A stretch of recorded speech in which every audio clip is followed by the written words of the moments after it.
இல்லையா பின்ன?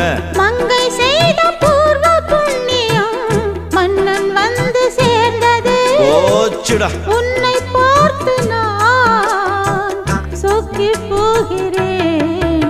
வா கட்டபொம்மன் பேரா கட்டிக்கொள்ளு ஜோரா. அடிக்குது குளிரு என்ன மடக்குது தளிரு.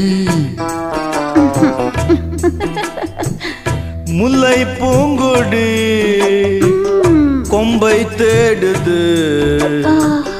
கொம்பை போல என் அன்பை தேடுது. வாரே வாரே வா கட்டி தங்கமே நீ கட்டழகு ராணி கொட்டி பார்த்ததே